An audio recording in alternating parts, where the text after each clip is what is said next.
आज हमारी कहानी का शीर्षक है इंतजार मत करो, कुछ काम करो। एक बार एक गांव में एक साधु रहता था जो भगवान पर बहुत विश्वास रखता था।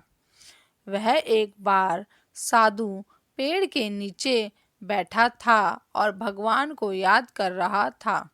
तो अचानक वहां बाढ़ आ गई। चारों तरफ पानी ही पानी। सब लोग अपने आप को बचाने के लिए ऊपर पहाड़ की तरफ भागने लगे। उनमें से एक आदमी देखा कि एक साधु इस हालत में भी भगवान की तपस्या कर रहे हैं।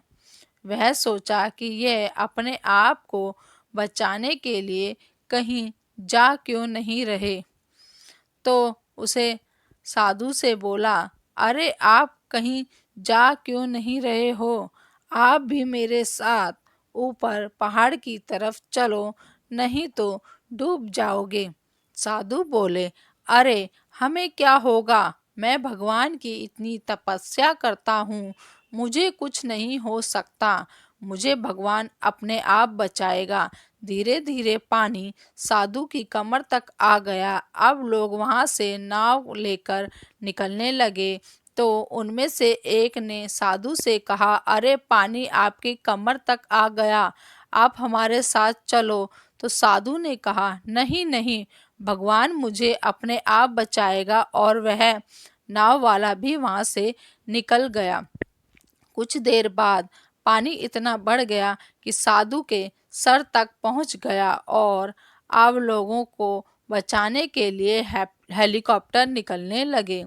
एक हेलीकॉप्टर साधु के पास आया, जो कि आखिरी हेलीकॉप्टर था। साधु के पास नीचे रस्सी फेंकी और बोला, इसे पकड़ो और ऊपर आ जाओ, नहीं आप डूब जाओगे। ये आखिरी हेलीकॉप्टर है और आपके पास में कोई दूसरा रास्ता नहीं है बचने के लिए। साधु ने कहा, यह रस्सी वापस ऊपर खींच लो और आप चले जाओ। मुझे भगवान के ऊपर पूरा भरोसा है, वह मुझे बचा लेगा। पानी काफी ऊपर आ गया, पेड़ डूब गया और साधु की भी डूबने से मौत हो गई। मरने के बाद साधु भगवान के पास गया और बोला, भगवान मैंने पूरी जिंदगी आपकी तपस्या की, मेरा सारा जीवन आपकी आराधना करने में लगा दिया, फिर भी इतने भरोसे के साथ इंतजार किया कि तुम मुझे बचाने आओगे, लेकिन वहां मेरी डूबने कर मौत हो गई और तुम नहीं आए, ऐसा क्यों? भगवान बोले, मूर्ख इंसान, एक नहीं 3 बार आया था। वो तीनों बार मैं ही तो था। पहला पैदल, दूसरा नाव के द्वारा और तीसरा हेलीकॉप्टर के द्वारा। लेकिन तुमने मेरा एक भी अवसर पहचान नहीं पाए। पता नहीं किसका इंतजार कर रहे थे।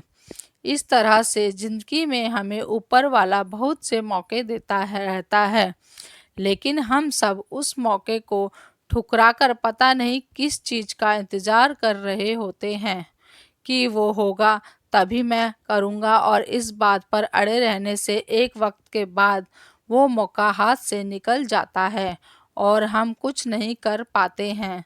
तो किसी भी अच्छे समय का इंतजार मत करो, जो भी करना है आज और अभी से ही शुरू कर दो। धन्यवाद।